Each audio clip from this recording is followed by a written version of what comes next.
So welcome to November's Justice Resource Advisory Council. What we've been talking about over the past few months as it being a board and commission under Buncombe County that is open to, it falls in line with the open meetings law, and we've been getting a lot of attention, and so we do have some community members present. We're also, Sunshine Request will be Facebook Living this meeting. They're currently streaming the city's meetings, and so recently also took interest in the county meetings as well. We have a pretty full agenda today with our basic updates that we do every month related to the jail population and the Safety and Justice Challenge, and then our new business, of course, is to talk about restorative practices, restorative justice. There's been a lot of conversation in our community, amongst our stakeholders, the racial equity work group back in the probably winter, watched a documentary on healing justice and learned about some of the work that was happening in Oakland. There's been a lot of interest with the schools, and they're actually implementing some different strategies that we can learn more about. So we'll have a panel of guests to talk about the work that's happening and open it up to you all for questions and discussions. I do know that some of our members won't be here. That includes our Pender, who's currently at a training, Sylvia Clement, who's also in Raleigh, and then I believe the police department will be here. So we'll fill in some basic housekeeping. If you need to use the restroom, the keys outside and the restroom to the right and then to the left. If you park in the parking deck and you don't have a badge, the sheet in the back has parking validations and any other housekeeping thing that you all think on this. Just want to make sure. Okay. So first, we'll just review the agenda. We'll do a welcome. We'll look at the minutes for September. As you know, the opportunity to review the minutes from the previous month. October was canceled. If you guys don't have any objections, on Monday they'll be posted to the website. We'll do roundtable announcements. If there's things that we need to talk about, discuss, the things that are happening or coming down the pipeline, we'll announce those. Lee and Vivian will provide an overview of the jail population. And me and Vivian will give you kind of an update as far as the Safety and Justice Challenge goes. We actually completed our first year of having the grant, so we'll report that out. And then I'll invite the panelists up to come and speak. We're all in agreement with today's agenda. Is there anything to add? So I do want to take this opportunity. This is the first meeting that we've had since the passing of Ronnie Hastings, the Chief Assistant District Attorney, who was fundamental to this group and driving some of the initiatives forward. And so with that, we would like to offer Commissioner Beach for our opportunity to say some remarks. Yeah, I wanted to take a moment to recognize and honor Rodney's legacy. Rodney was a dedicated public servant in his role as Chief District Attorney and an active leader in this group, JRAC, and in many other efforts focused on criminal justice and public safety issues in our community. But perhaps more than any of this, he was a devoted father to 2 young sons, a mentor to many young attorneys, a trusted, appreciated friend and colleague to so many in our community, including many in this room. We feel his absence today and know that many here are grieving. In a system that can often be adversarial, our work here at JRAC is about coming together to find solutions to best serve everyone in our community. And that's a spirit that I always found Rodney brought into our discussions and into this space. Always evident were his interest in innovations and technology as tools to better serve our community, his creative, sharp intellect, his many years of lived experience as an attorney and a community member, and his quick wit. All of these things made his voice unique and impactful and one we wanted to listen to. His leadership is missed, but more than this, he and his spirit are missed. Please join together in a moment of silence, or if it is your custom, a moment of prayer. Honoring Rodney's life, grieving his passing, and above all, holding those closest to him in love and support as they move through this difficult time.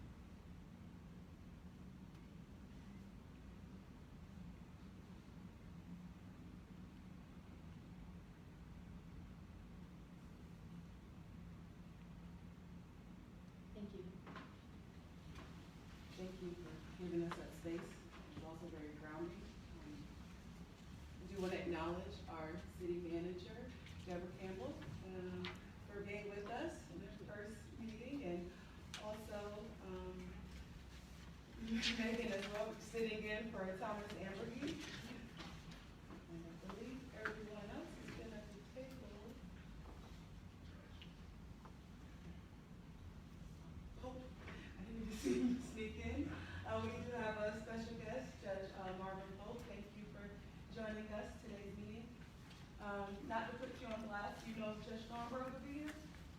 He's still recording. Still. So he may be over in just a few minutes. Okay, great. Thank you. I open the floor to announcements, anything exciting or things that we need to be aware of on the radar related to our respective offices.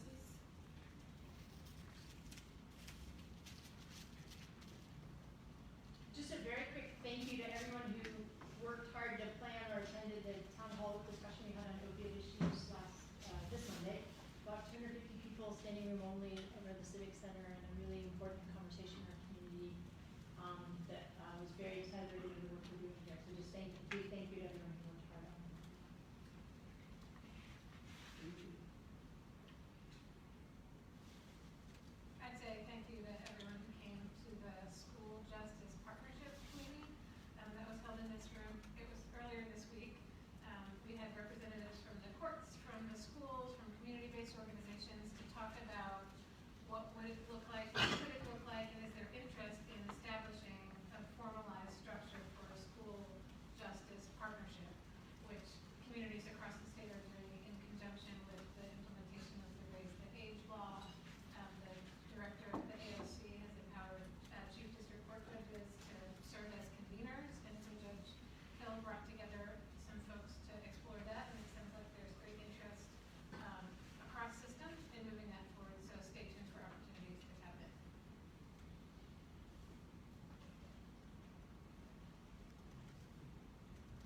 Silk and Clement also have updates. Let me see if the email will download. I guess as you're aware, Raise the Age implementation begins December 1st, and Madison Detention will begin taking juveniles on December 1st. Some of their officers are in basic training and will not be finished until that time. So, as you know, in anticipation of Raise the Age, Madison was one of the county contracted with the state to house juveniles. So they will be responsible or have custody of the Buncombe County juveniles. If that is at overflow, then they will go to Alexandria Detention. I just want to mention that the city and the police department actually just put out the written consent policy. I think you guys haven't had a chance to see that. It's on our website. Basically, for vehicles and for residences, the officers need to show a written consent form, explain that obviously they can say they don't want to give consent for the house. And if it's on body-worn camera, it'll be on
population during that time, and we backed out any contract that's in that population. So by and large, that is inclusive of any federal or statewide misdemeanor confinement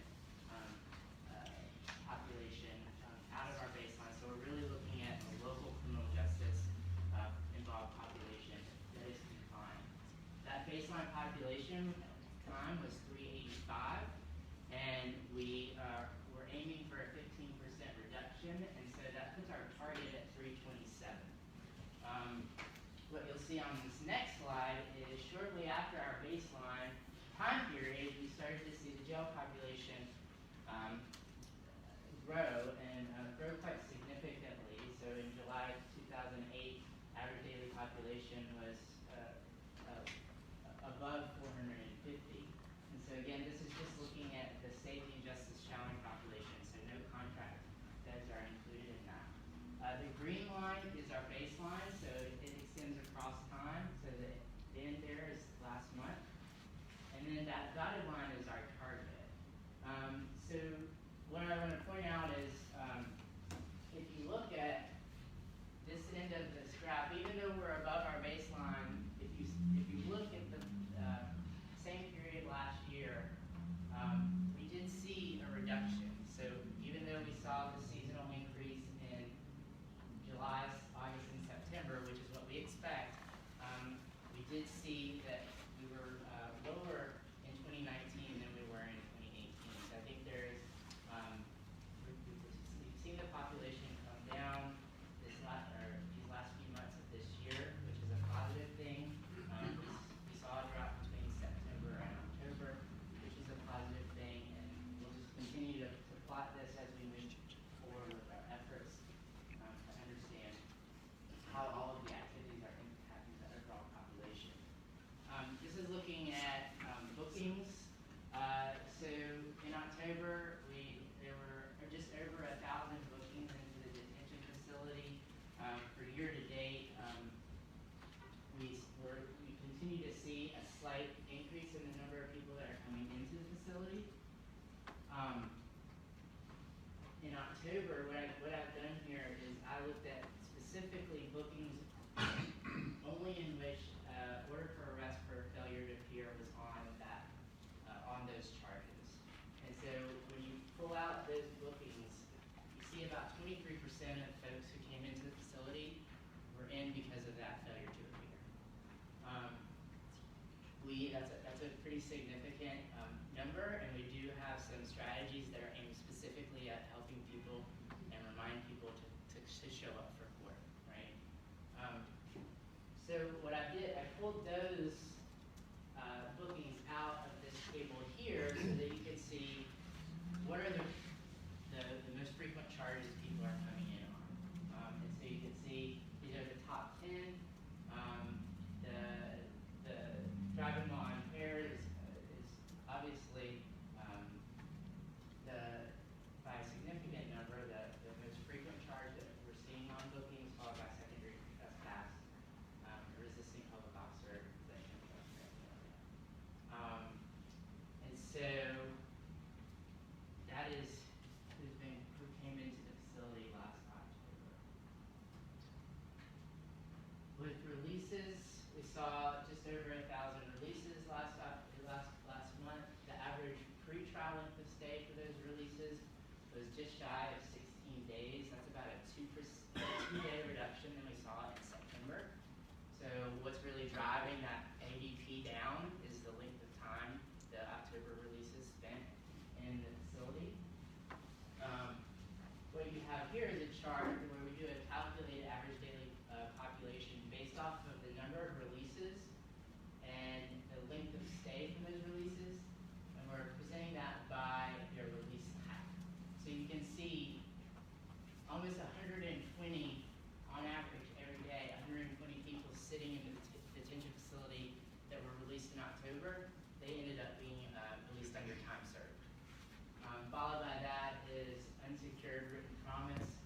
So these are people who are being released from the detention facility on an order of an unsecured bond or written promise. And then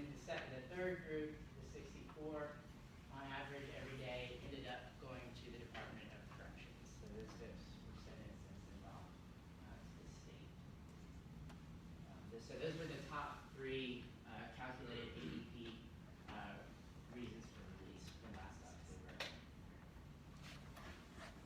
Then we have releases and length of stay. So over almost 80% of people who were released in October, they were in the facility for less than 7 days.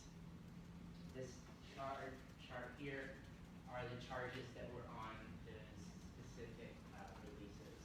So we have a very small percentage of folks who stay for those longer periods of time.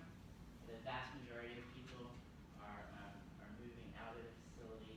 So that's with our safety and justice challenge efforts, that's where we focus on volume. But then there's a lot to be gained in those smaller numbers for people who are staying for longer periods of time and actually reducing the length of stay. So ultimately what the data show us, I think, is really in line with what we know, and we know our strategies are aiming to address.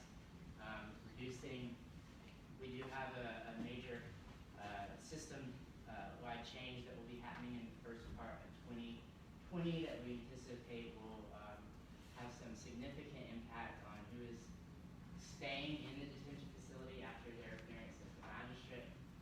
And then there's also a very active case processing group working on addressing the length of time individuals are in the facility awaiting case disposition. So just to kind of recap, it's typical that we see the average daily population increase towards the end of the summer.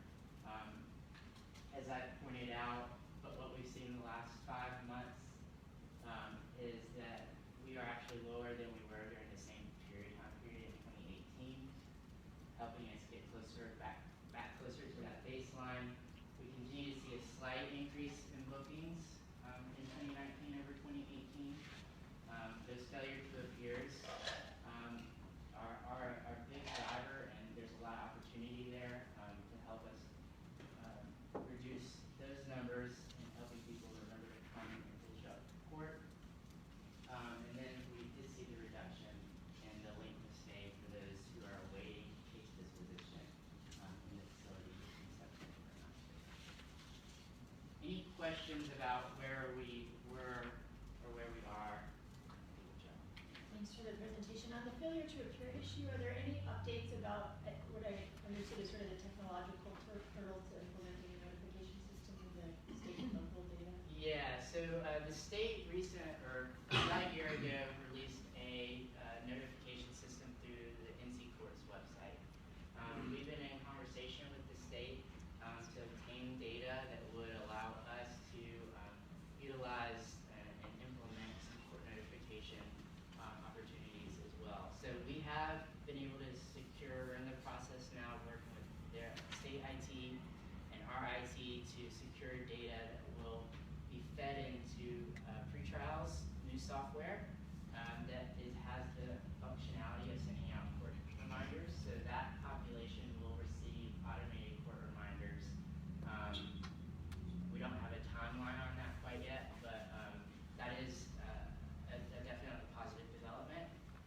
What we're also doing is we are creating a information card that will be provided both in the detention facility at the magistrate's office as well as in the courtrooms that has information about where individuals can go to sign up for that state notification system. We did, and understandably so, we don't want to duplicate efforts that are already exist at the state level, but we do see value specifically for those folks on pretrial since we have that functionality. So it's kind of a two-pronged approach for 2 different populations, but we hope those efforts will help to drive that number down. And I have updates on all the strategies in the next few slides. I have a question. Can you just go back one slide? Next slide. When you say possession of drug paraphernalia, are you saying that is the only charge that that person is being held in jail for? No. No. These are just the basically number of occurrence on those bookings. So there could be any combination of charges that are on any one booking or not. So, but those are the charges in terms of their frequency that you see up here. But they're not being held just because of the... No, not necessarily.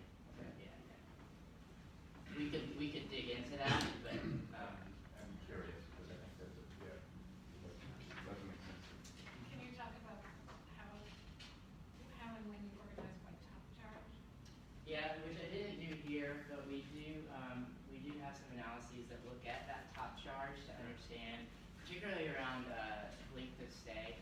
So, what types of charges are folks sitting in the facility longer under? But with some of these charges, our ranking system isn't as doesn't get as granular as we would like to. So, we're able to categorize by offense class, but not necessarily order charges within that offense class. Like some of those, I see, obviously would be a top charge, but like section of area, I wouldn't think it would be a top charge, but we would be holding someone in jail for possession of drug offense. Right, and then a lot of these, like I said, it can be any combination of. Okay. But these are just meant to show you kind of, in terms of, again, their frequency of appearance on the Okay. bookings. Thanks. So these charges, did you break them down by rates as far as percentages? We have the ability to do that. I didn't do that for this presentation. Vivian's going to show a little bit of forecasting that we have broken out Okay. for folks of color and white in terms of projecting the population. But with so we have a whole, we have about over 53 performance measures that we're building out right now for the Safety and Justice Challenge, all of which will be looking at those performance measures through different categories related to demographics, so gender and race will be included in that. Tiffany only gave me 20 minutes. That's okay. I would take at least 23. I'll put a 20 for all of us. So I'm gonna ask Vivian to come and talk you through some of the forecasting that that she's started to do with the jail population related specific to the Safety and Justice Challenge population. So in addition to providing some historical information, we thought it would be valuable to bring to this group some predictability and some probable information.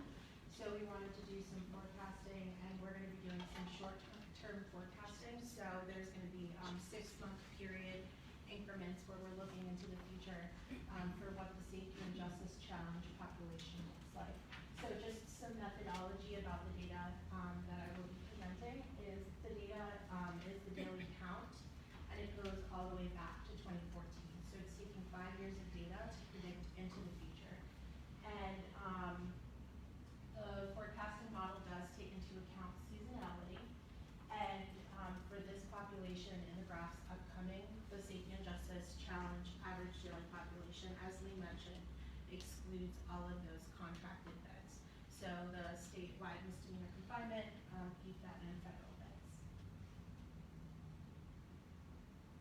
So the first month that we have is November, forecast out. So for November of 2019, the average daily population for the Safety and Justice Challenge is 426. And compared to last November, that is a decrease from the population. And there is an average decrease of 4.4% over the course of the next 6 months in the average daily population. So this is in general, and then the next slide is by gender. So as far as the females are concerned, which is that bottom line, it stays consistent at 68 and 69 over the course of the next 6 months. And for the males, it peaks in December of 2019 to 393. Over the course of the last 2 years, the highest volume for males has been 400, and that was in October of 2018, I apologize. And then by race. So there is no significant trend when people look at white, and there is a steady increase in people of color in the projections for average daily population. And people of color includes Black, Native American, and Asian. So a few points just to summarize. The growth will slow when compared to looking at 2017 growth as well as 2018 growth. And over the course of the next 6 months, there's an average decrease in the population of 4.2%.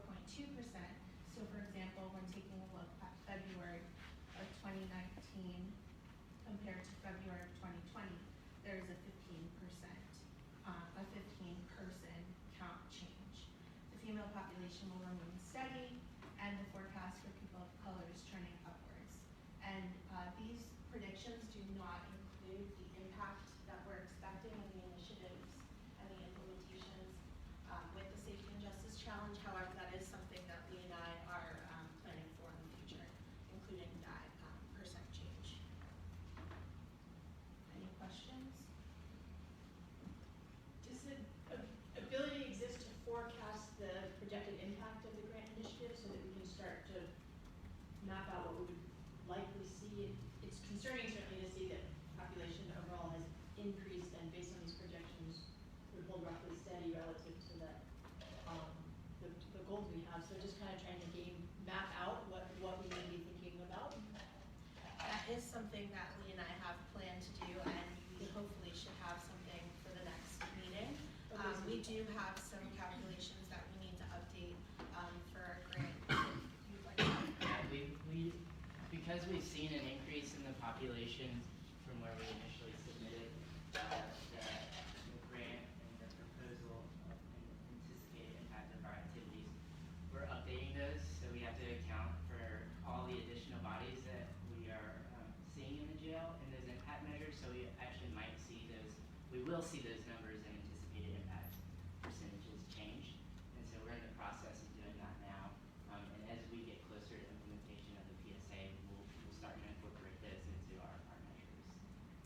Something that we'd like to also do for the future is look at projections by population, so state pretrial, by confinement code.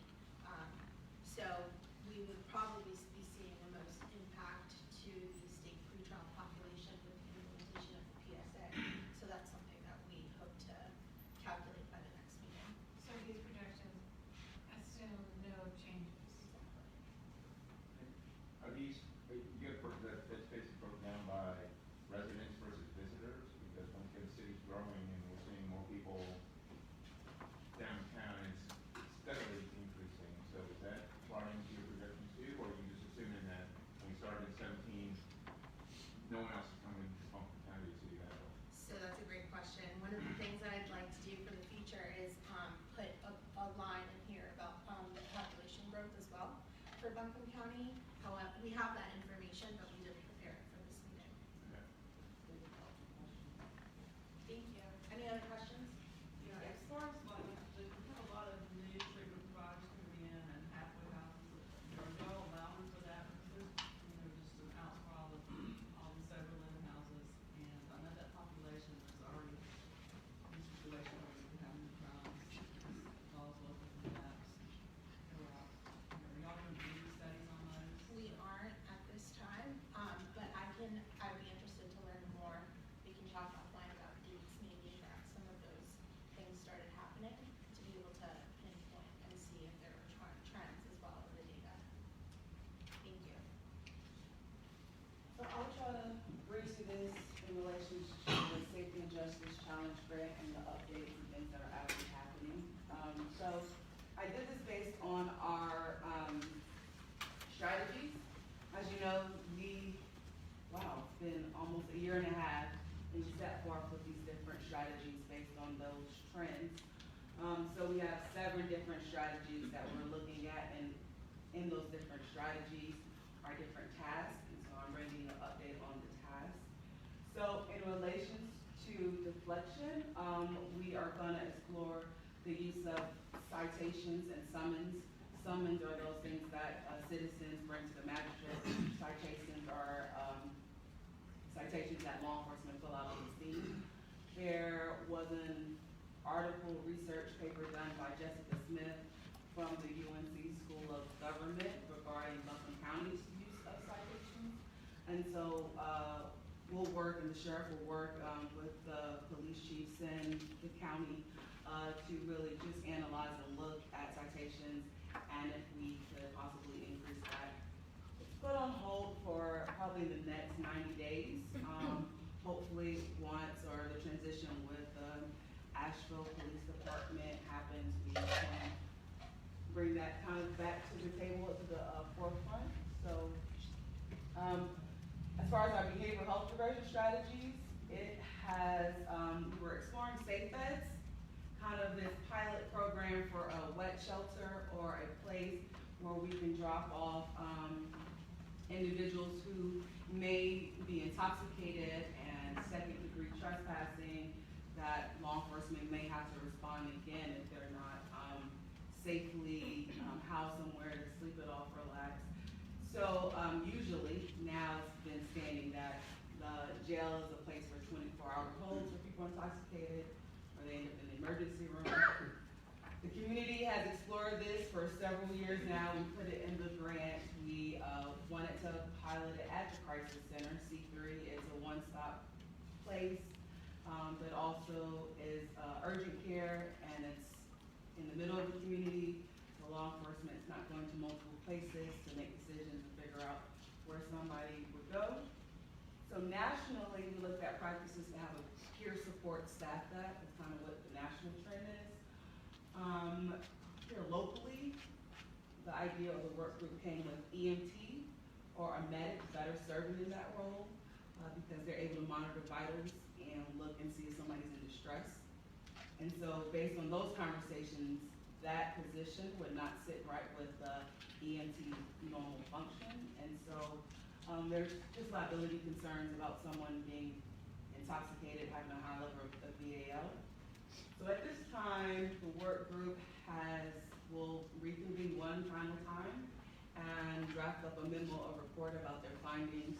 And of course, this will be reported back to you all and documented. I did update the foundation, and I updated our justice partners, our TA providers at Vera. Their response was, well, it wasn't gonna give you many jail bed days anyway. So, but it was an opportunity to try something different.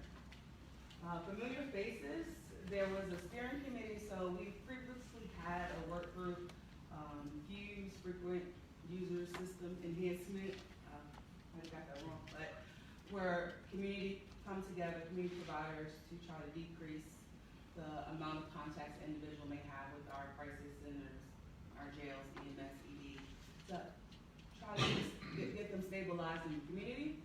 And so they put more emphasis and structure of working collaboratively. So hopefully the goal is to see an impact in the 15 identified individuals and see if they have decreased contacts in the jail where their bookings would go down.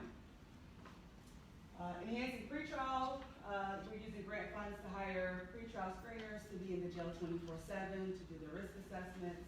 As you know, pretrial is moving from the pre risk assessment to the public safety assessment. Targeted end of January, February. Not only are we updating or using a new risk assessment, but it will be done earlier in the process. So instead of after somebody's booked and a risk assessment is done, and then present it to the judge, the goal is to give that same information or that risk assessment information to the magistrate who is also making decisions about the case and detaining. Case processing, the Safety and Justice Challenge grant position, ADA, APD, Assistant Public Defender, and Assistant District Attorney are reviewing cases in custody and trying to see if the cases can be disposed of faster, or potential conversations for looking at through a public safety lens, is this person able to be bonded or bailed out or presented before the judge to make that decision. Limited court reminder cards, in the process working with stakeholders to get something in the courtroom, the jail, the magistrate's office.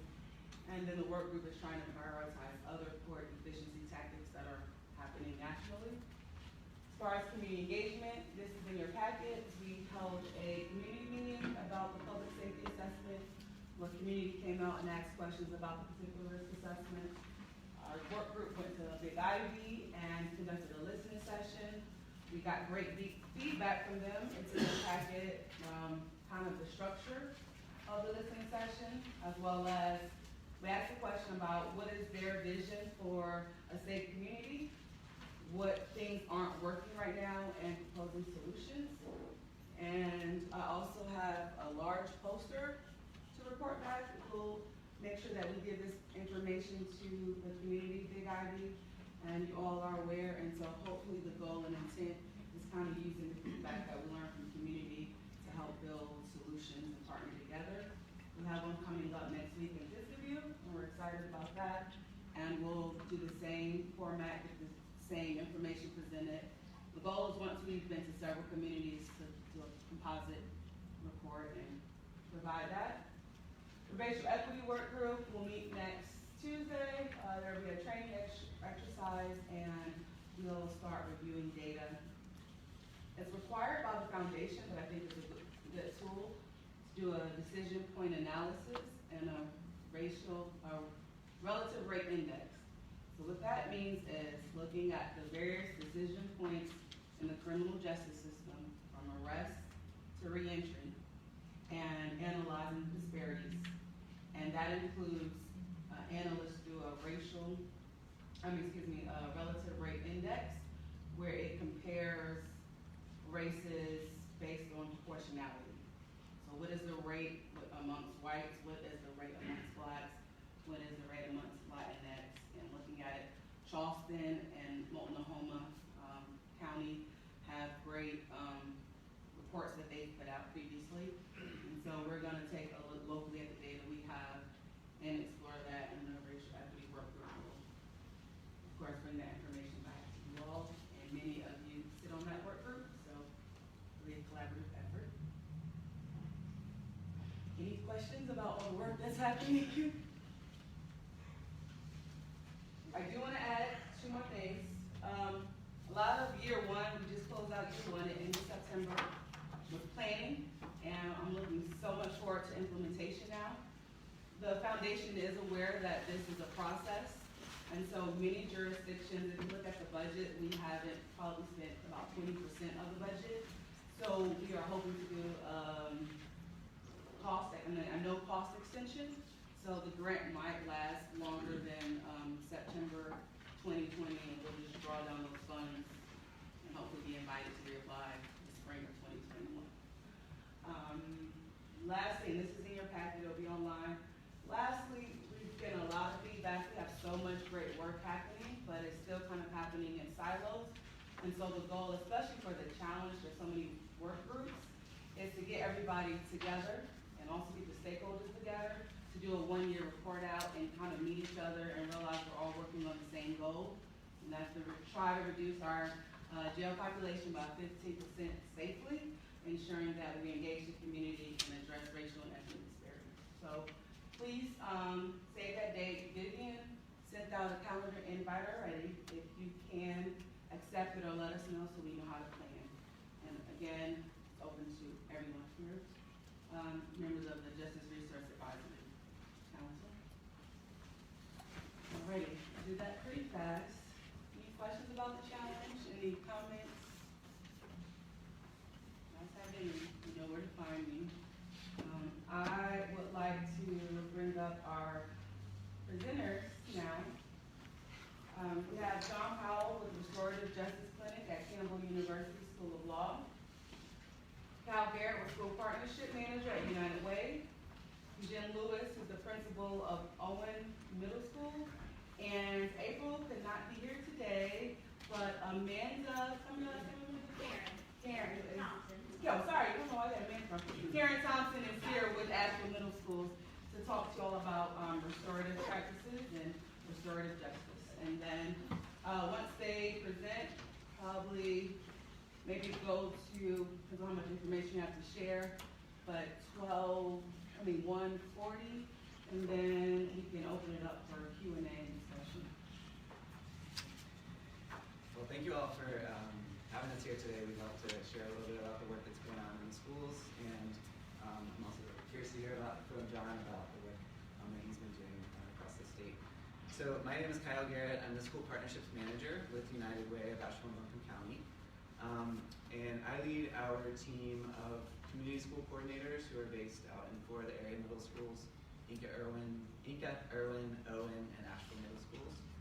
And through the community school strategy, we are wrapping our community around our schools and using our schools as hubs of support for the community. So one of our overarching goals is that all of our schools are safe welcoming, and compassionate for all students, families, and school staff. One key way to make progress toward this goal is to work towards schools that prioritize relationships and building a strong sense of community. We know that when students feel like they have positive relationships at school, like they're connected at school, they attend school more often, they have less behavior challenges, and they perform better academically. And so that's led us to focus on a way of supporting this restorative practices work that is happening in our schools as part of our work. So you all have a handout in your packet that just kind of gives a brief overview of school-based restorative practices. And as a quick definition, restorative practices, it's coming around now, that's it. There we go. Are a system of principles and processes that build and sustain a culture of respect, responsibility, and accountability. Restorative practices emphasize the importance of trusting relationships as central to building community, and the importance of repairing relationships when harm has occurred. So what does this look like in practice? So we have an added emphasis at our schools on relationship building, on doing connection activities in the classroom to make sure students feel that connection to their teachers and to other students in the classroom. We have a greater focus as well on learning how to guide and facilitate proactive community building circles within the classroom. So intentionally creating a space that lifts barriers and opens the possibility for connection and collaboration. Circles can be used to establish values, to establish behavior expectations, to build relationships. They can also be used to introduce new academic content and to review academic content. And you'll hear from Jim and Karen in just a minute about what that has looked like at Asheville and Owen Middle. And they are using circles to great effect thus far with their faculty and in the classroom. So the rollout that we are working on is moving deliberately. We are starting on the relationship side of this, and then over time we'll move toward the restoring harm side. We're using implementation science to build capacity in the schools and to create this sustainable change over time. So we talk a lot about you can't restore something that's not there, so we know that we need to be building those relationships and those partnerships among our students and faculty before we can move to that next phase. So right now, just to give you all a sense of where this work is happening, we're kind of in phase 1 and 2, the exploration and the installation with several local schools, Inca Middle, Irwin Middle, Valley Springs Middle, Evelyn Intermediate, T.C. Robertson, and Owen High School. So they're all in year 1 of this work. So they have had a core implementation team trained at each of those sites. They have ongoing monthly coaching and support meetings. They are really looking to focus on just how do we build more relationships and stronger relationships in our school during this school year, and aligning restorative practices with other school-based initiatives. And then we have Owen Middle and Asheville Middle are in year 2. So they're kind of in that initial implementation phase where they had small core implementation teams trained last year. And then this year they have had additional teachers and school staff as well as community partners and parents trained. They're also having ongoing monthly coaching and support meetings. They're starting to do more proactive community building circles with their staff, with their students. They're also this year going to be beginning to review their discipline practices and really digging into that data, because we know over time this work will lead to a change in how we do discipline at these schools. So moving from that punitive approach to an approach that asks what harm has been done to the community or to the classroom, and what needs to be done to make things as right as possible. We are also working on building up some local capacity with the training of trainers cohort that has just started this year. So we have some outside facilitators that are leading these trainings, and they are working with us to build some local capacity as well. So Karen is one of those, as well as I am, and we have some other folks that are based out in the schools and with our community partners that are learning how to lead these trainings so that we can build up sustainability and capacity in our staff, in our school buildings and with our community partners. And then future plans is for just full implementation within the schools and sustainability. So they're training all the staff in the school buildings, continued outreach to parents and community partners, and then getting into as well, like I mentioned, the more restorative piece. So when harm occurs, how are we restoring that sense of community? So I want to turn it over to Jim now to talk a little more about what's happening at Owen Middle. Hello, good afternoon. I'm Jim Lewis. I'm the principal at Owen Middle School. This is my third year at Owen Middle School. I was at Owen High School previous to that. So my first year walking in at Owen Middle School was also the first year that Owen Middle School was involved in restorative practices with United Way as a community school. So we were trained in September, almost essentially a year ago. A small group of faculty and staff that were trained. So one of the things that we're really trying hard to do is do this very intentionally and make sure that people are comfortable and people understand what's going on rather than just rushing ahead and doing things that we might not fully understand.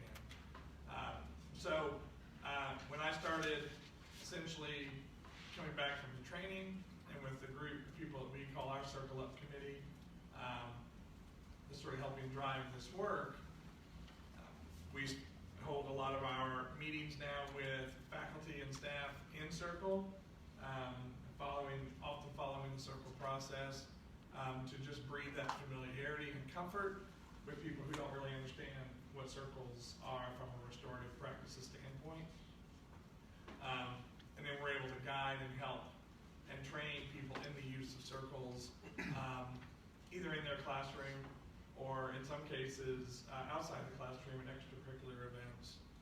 So we have offered people who have been trained in restorative practice work to offer circles and other work for teachers and groups in classrooms to begin to get student involvement in all of that, as they can understand also what's going on and utilize that relationship building. We're still very much in the relationship building stage. When you think about a middle school, essentially every year, 33%, give or take, of our population changes. And so you've got people who don't have any idea what you're talking about every single year. One of the things that we did that was a little bit eye-opening for us in a positive way, most years we take 8th graders on an 8th grade trip in the spring. The last several years, that trip has been to Washington, D.C. Several of the teachers that were accompanying the 8th graders on that trip were also restorative practice trained. And so just because they're on your bus doesn't mean you know who they are or that you work with them in class every day. So one of the things that they decided was that different buses would do some circle work and introduce students to get to know each other, build those relationships before they went. So they did some community building circle work before they went, and just talked about expectations, not only of the adults but also of the students, what they were expecting to see, hear, and do while they were gone. And in that process, it was beautiful. As we were in DC and we were going around, it's a middle school, right? And we're people, so there was strife in different groups at different times. And we literally had students saying, "Excuse me, I'm sorry, we need to be in circle." And so they were like, "You're absolutely right."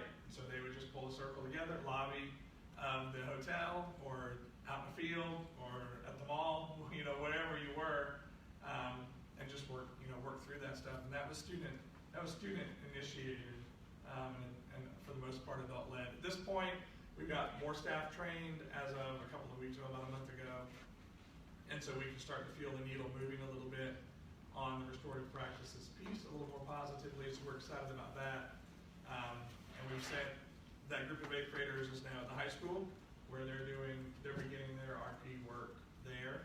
And we continue to do it. We have some student-led circles. At this point, our student government is also good. So it's been an exciting start. Hello everyone, I'm Karen Thompson. I'm the 8th grade counselor at the middle school. I'm also the restorative practices implementation team lead. And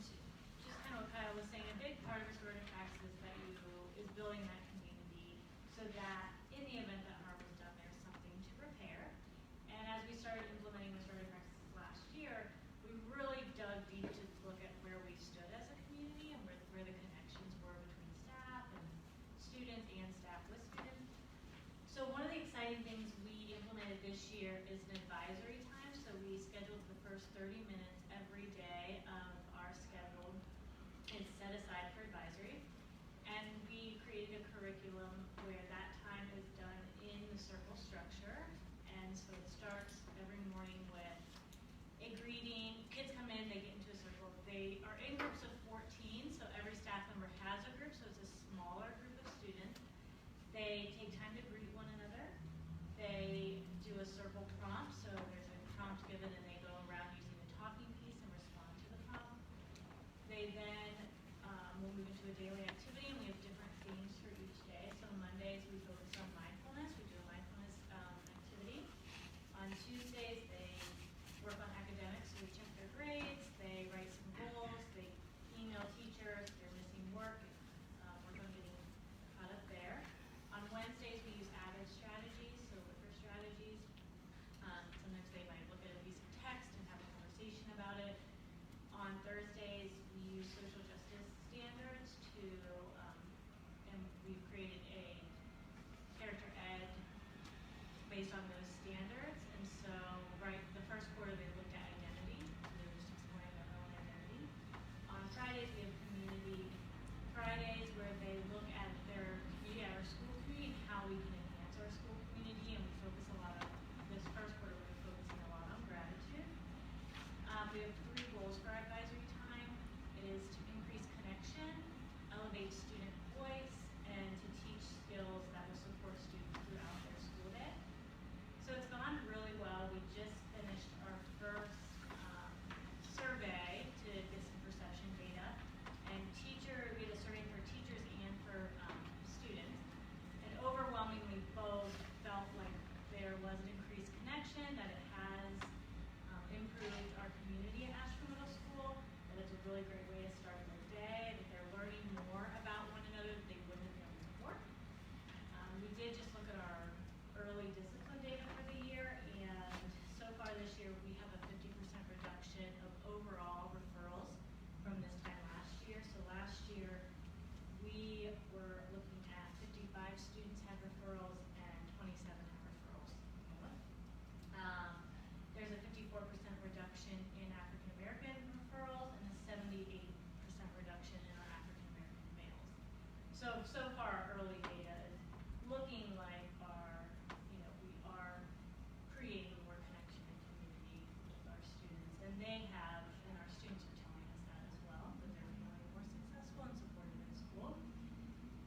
Just a couple of examples of what our advisory looks like. One of the activities that we did a few weeks ago was really cool.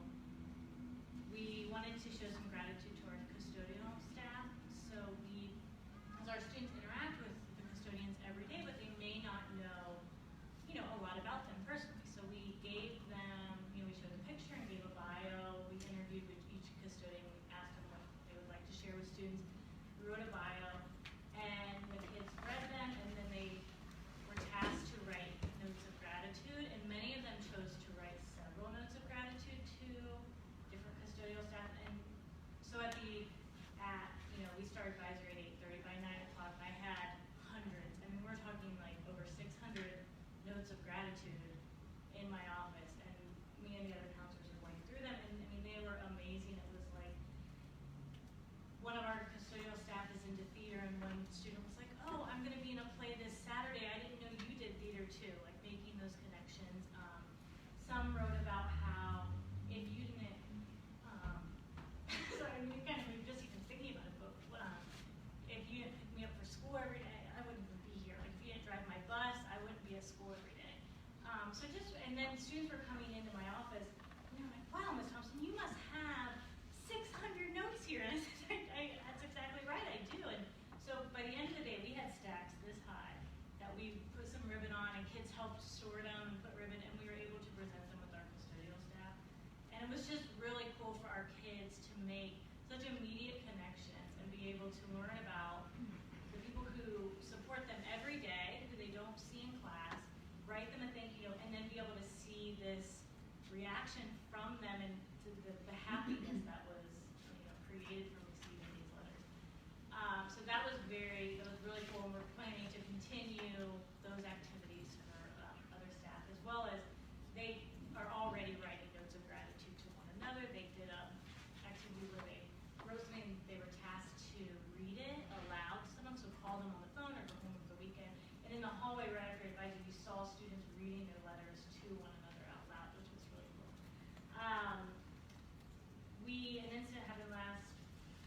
where a teacher came in the morning, she had been out, and her classroom had been kind of destroyed, like they had a substitute, kids had just ripped things off the walls, you know, she was really upset, and, you know, just not feeling great. So she was telling the sixth grade teacher, telling the sixth grade counselor about it, and in the meantime, her advisory group was cleaning up her room. So they they created this community where they were like, this isn't cool, we're gonna clean this off. So they had already cleaned up her room, and because we've created this community with a circle structure every morning, our kids are so used to it, and they do repairing harm circles already with us as counselors. But our sixth grade counselor was then able, this happened in her fourth block class, and he was able to go into that fourth block class and do a circle and just repairing harm circle of what had happened and how to repair that harm. They talked about that the advisory had taken their time to clean it up, and it was just a really cool moment where, because we've been doing this every morning, it's really easy to go in and start the repairing harm work and restorative work. So those are just some of the highlights from Ashland Middle School that we're really excited. And I know for me, this is my third year there, and it's been really invigorating for myself too. It's a great way to start our day. Good afternoon, my name is John Powell. I'm director of the Restorative Justice Clinic at the Law School at Campbell University, which is no longer located in Little Blues Creek. We're in downtown Raleigh now, which has been a real sea change for us, but I think overall it's been a great thing. When President Wallace was first making the announcement about the law school moving to Raleigh, there were a lot of people in Blues Creek that were very upset about that. And he said, a rising tide raises all ships. And I think he was a prophet in that, because I think it has raised the profile of the law school, but I think it also has done a lot of good for the university at large. And the university has made some great strides under his leadership, and now under Bradley Freed's leadership. So I bring you greetings from them as well. I also want to let you know that I didn't drag along, but I brought along one of my clinical law students with me today. He's sitting right over here, hoping that I would not point him out. His name is Evan Womble, and I just let you know that he's here in case when this is over, if you want to talk to him a little bit about his experience. I would love for him to share his experience in the Restorative Justice Clinic so far this semester.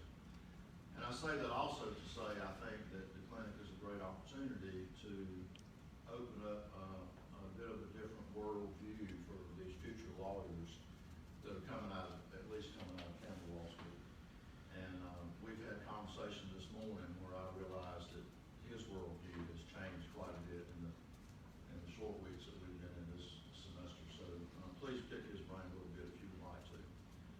I do want to talk to you a little bit about the formation of the clinic, about how it came to be, and about the breadth and depth of the work that we have done since we started in 2003. But before I do that, I just want to say that I'm very encouraged to hear the reports about what's happening in Ashland and Buncombe County right now. Everything that I have heard so far, I think is following the healthy protocols that I think restorative practices need to be rolled out with. It's very important that these practices are done with fidelity. It's very important that they are always seen as being voluntary, that there is confidentiality in the process, that we move deliberately and intentionally about everything that we do. And I was talking to Jim before we got up here, and I heard the story about the kids on the bus and the building that had happened before that. And then when they would notice strife, they would come to the teacher and say, we need a circle. That is a sure sign that you're doing things well, and so that's very encouraging to me. I came to restorative practices in schools through restorative justice in the criminal system. I still see myself as a criminal defense attorney. I still go into court from time to time and work in that capacity. I came to be frustrated as a criminal defense attorney working in a system where I was representing a lot of the same people over and over and over, and thinking every day there's got to be a better way. In some cases, thinking that, especially with my young clients, if we could sit down and have a conversation with the person that they have committed an offense against, I think they would see this situation in a whole new light. I don't think they would continue to create offenses in the community and create more victims.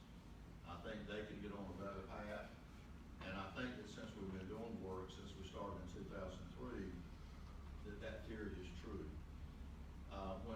bring, humanness to the people that are in the system, I think everybody benefits from that.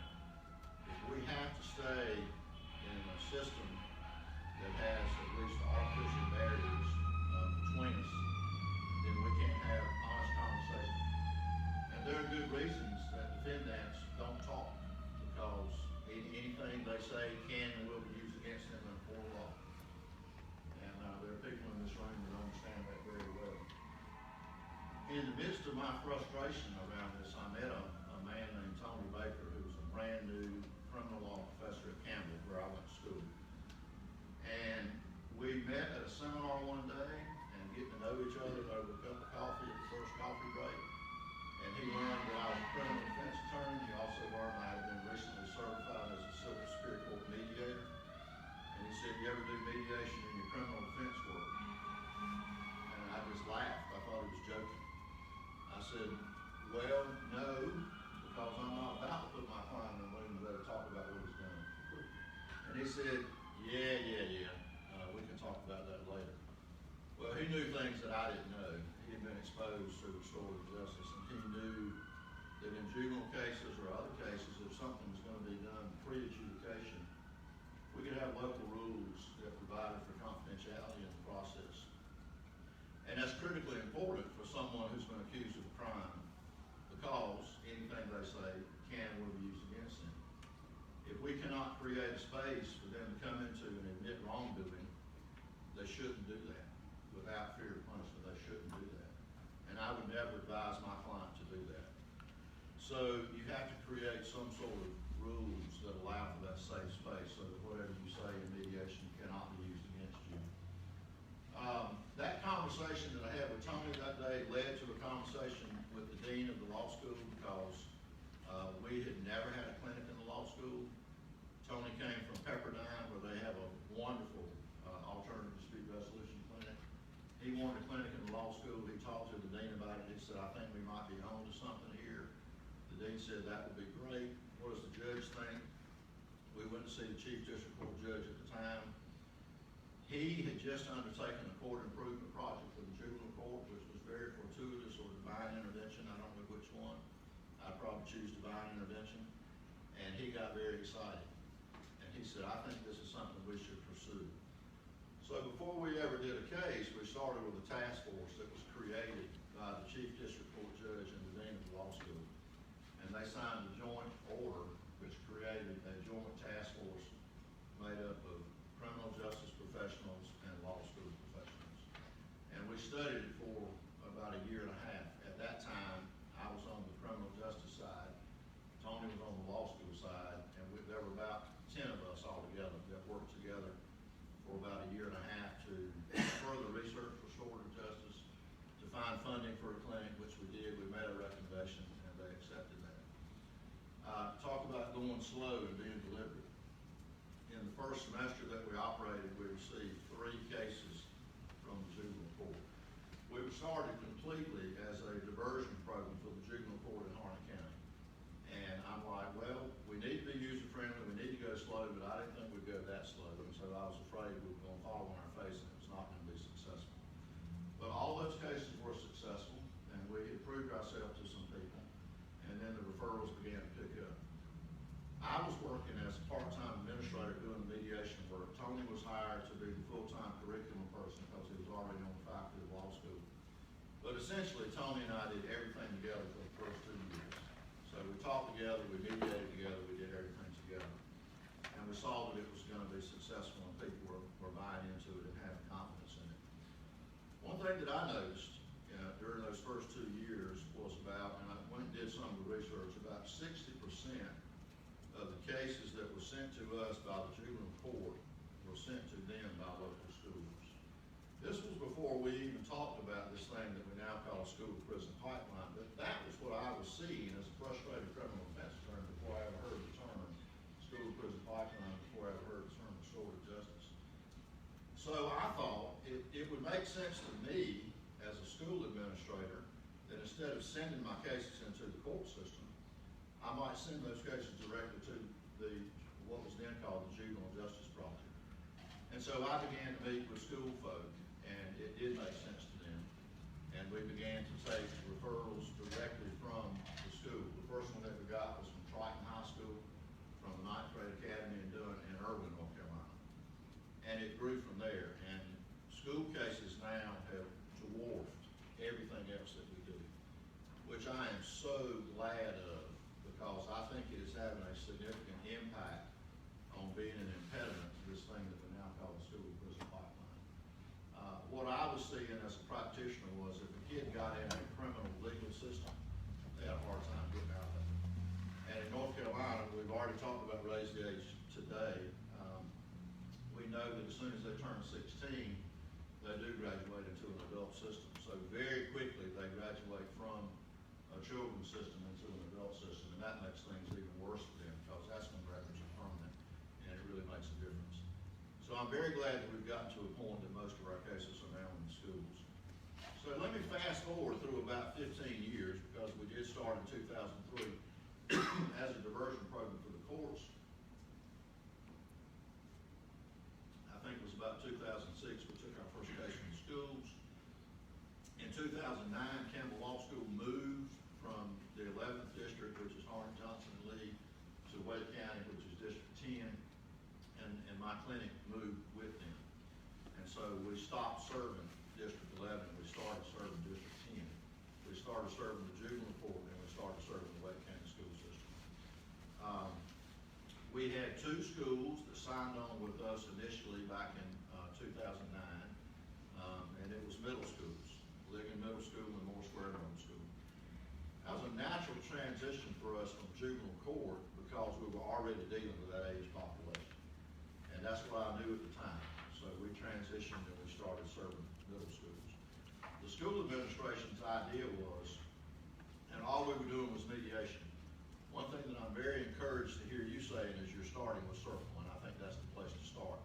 If I had this to all do over again, I mean, I would do both simultaneously, but if I could choose one, I would choose Circles. But we started with mediation. The idea was to grow it from middle school into the high schools that those middle schools were feeding into, which I think was a good plan. A few years ago, though, we started doing a lot of circle work, and it dawned on me that we ought to be in our elementary schools teaching circles to kids, so that then they could grow throughout their career until they graduate. And so that's the plan that Wake County Schools has adopted right now. And we have grown from those two schools to about 55 schools that we have MOUs with right now. Wake County is a huge school system, 191 schools in the school system. So we do a lot of training for school personnel around circles, just like you hear what you're doing. We do have protocols. They have to get awareness training first. Before they can start keeping circle, they have to have a full 2-day training. They have to have coaching with people that are experienced at doing that. And it really is growing like wildfire throughout the Wake County system. But it also is, restorative practices are growing the most in schools around the country of any other place that I've seen. We see growth in criminal legal systems, but most of the growth is in schools, which in my mind is also another very good idea. I'm going to stop, because I know we need to leave some time for some Q&A.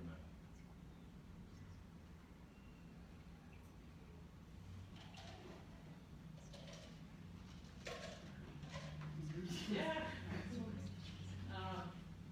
With Professor Paul, my name is Megan Burke, and I'm the president of our local private criminal defense guard. So I'm Thomas today, either in here. I wonder if you could talk a little bit about how you came to be involved in our community here in Buncombe County, and kind of your thoughts about that process. Obviously, we're talking about a very publicized case. That's what brought you here. But I'm interested in your thinking around that, and whether you think it's been, how we roll it out, the impacts on the community, just if you could spend a little time with that. Sure. First of all, I admire the cowboy boots. Thank you. Yeah. I wear boots just about every day, and I'm sorry now that I didn't wear them. Yeah. I did come to be involved in your community through the Johnny Rush, Chris Hickman situation. And I think our clinic had some notoriety around some higher profile cases that had been in the media. One of those was a shooting case that happened in Durham a couple years ago. And that case was sent to us pre-adjudication because it seemed that the parties were well situated for that. Had a good result in that. When the court hearing took place after the restorative justice piece had ended, it was televised, cameras were in the courtroom.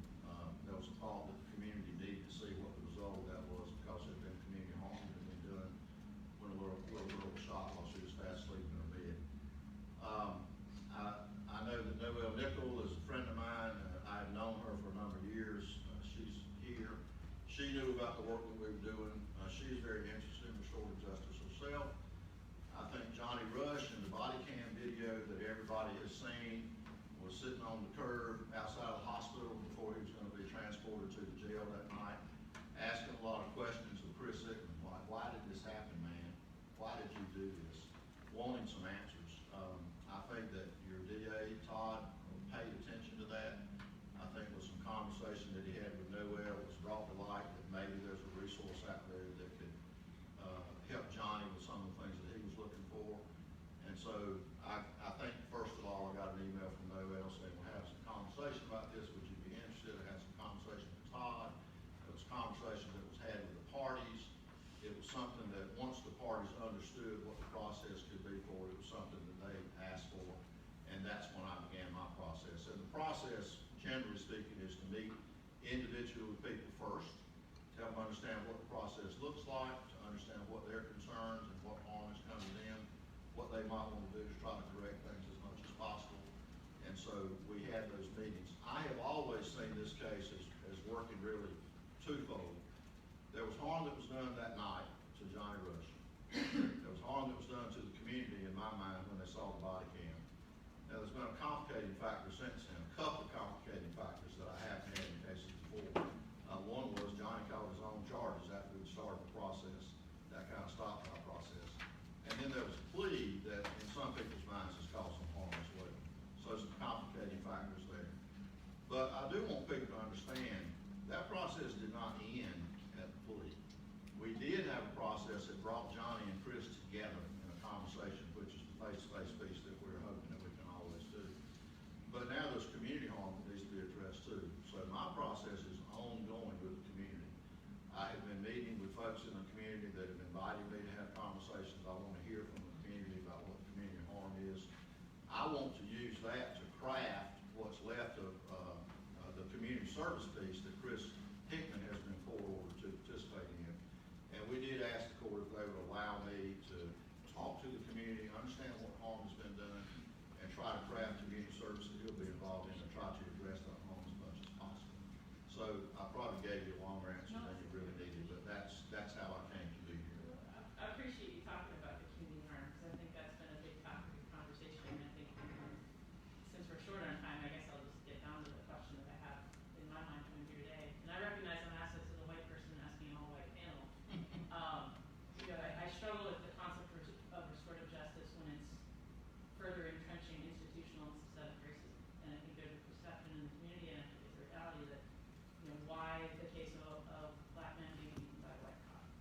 So I think we need to talk about what, I've never seen that deal, assault by strangulation, conditional discharge, given to a black defendant. So I think we need to talk about how that's going to, moving forward, what is the plan? You talked about a 1.5-year long process to institute a standing committee before you took your first referral to Kendall Law. I think I heard you were deliberate, thoughtful. I mean, it seems like the way we approach those things in our community. So what is the plan for restorative justice, long term and on the whole, if this is the first case of its type? Yeah. I think that's going to be up to the powers that be in Buncombe County. What is the long-term plan? I've heard Mr. Williams talk about restorative justice as something that he hopes will become a part of the way things are done around here. One thing that I heard from the first community group that I met with a couple of weeks ago was, would have been nice if we had a group that could have come together and done some planning around this ahead of time. I agree with that. That would have been nice. Sometimes things are on your doorstep though, and I had a church situation that I won't go into that was like that. I've been trying to get my pastor for a number of years. Let's address this issue before it comes to our doorstep, and he wouldn't do it, and then it came to our doorstep. That's a more difficult place to address it than if you address it up front. I would hope that you would see a task force be created and some planning, and similar to what we did before we started the restorative justice plan. Everything that I'm hearing is that, and let me say, I have heard there is a connection that people are making that think that the plea was crafted out of a restorative justice practice. Now, I'm just here to tell you, as the practitioner that's running this, I don't think that's true. I never heard anybody say, if you do this, then we will do this. As a matter of fact, my observation was there was never anything on the table during the first part of this restorative justice practice, and it is ongoing, by the way. I don't know that we've last meeting between Johnny and Chris, I don't think we have. I continue to follow up with them, to meet with them, but I do think it has a future here. I think it can be done well. I'm gonna continue to do the best I can in this particular case, and I'm inviting the community to help us in that. I want the community to have a voice in the outcome of this. Okay, just last question. I could make a request, it would be that I'm certainly interested, I'm sure that folks are interested in hearing your recommendations for that. If we were to prop this up as a longer-term tool in the toolbox for criminal justice, I certainly would be interested to hear your thoughts on, what is the thoughtful, deliberate approach, how you constitute a task force. It seems like that's within the purview of Justice Resource Advisory Council. I would think so too, and, my experience is what I explained to you a while ago. Our task force came from a collaboration between the justice system and the law school. We have the luxury of having a law school where we are, that can have a clinic, that can be the party that goes out and does this work. Everybody doesn't have that luxury. I think you do have resources in the community where that can happen. So our process was those two entities came together, created a task force. I think you can use a similar model to do that here. Can I ask a question? Mr. Garrett, have you been introduced to Melissa Clay? I have not. Would that be something that might be valuable? She does a juvenile misdemeanor diversion program. I mean, Yeah. could you hear? She doesn't attend these meetings, but I can facilitate that. Okay, great. That'd be good connection. Yeah, thank you. Can I ask a question? Just curious. I hear a lot of rolling the information out to the community after restorative justice was implemented. Curious why not do that on the front end, especially to stakeholders, so everyone is on the same page about the program, its availability, it's when we implement it, what charges qualify, because I heard you say that you used it even for a shooting, for a young girl that was accidentally shot. So just curious, why not put that on the front end so that no one is caught off guard? I think that's a good idea. I was the resource that was available at the time, and I was asked if I'd be willing to work in the case, and I said yes. I think you're right. I think you're right. That's the way that we started our clinic, and I think it's a good way to do it. As I've said to the community members though, it's too late to do that before the first case, but I don't think it's too late to do that, and I think it should be done. And what charges constitute, or what charges qualify? I can't give you a list of charges that qualify. Let me give you some principles. It needs to be initiated by victims. It needs to be voluntary on everybody's part. It doesn't just need to be juvenile work. It obviously can be more serious work. We do this work in murder cases after adjudication. Victims come to us and say, I've lost a loved one to murder. I feel like I've gone as far as I can go in my healing process without meeting or talking to or get some information from the offender. Can you help me? And we work in those cases. So I can't delineate a case. I could say anywhere from the smallest to the biggest. But one of the guiding lights is it needs to be victim initiated, it needs to be confidential, it needs to be voluntary. And it needs to be done with qualified, trained facilitators, and that's one reason I was glad to hear the way that the school system is doing this, that they are doing it with qualified people. What happened in Hardin County after you guys left? I was thinking It's sad. I told them, I'm not leaving you flat. If you have cases, call me, and they did for a while. I actually helped them write a grant to the Governor's Crime Commission, which is where we started, to fund a full-time restorative justice practitioner in the school system. And what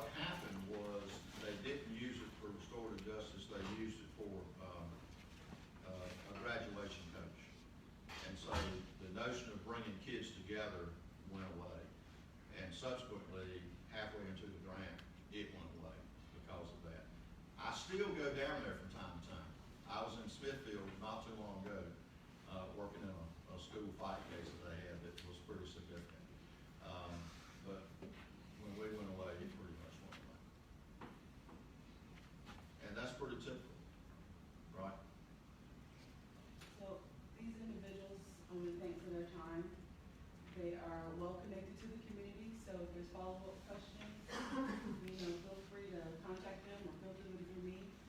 I want to honor everyone's time. Our next meeting is next December 6th, and so we'll finish up the bylaws. I'll have those drafted in draft form to you for your review prior to the meeting, so we can take that time to explore those priorities that the group has talked about and really nail some things that we can work on while also looking at the current projects that are underway. And then hopefully, if there's restorative justice was one of the things the group talked about, so if that does come to light, what next steps and then what people are doing the work. So, are there any final questions, thoughts? And thank you.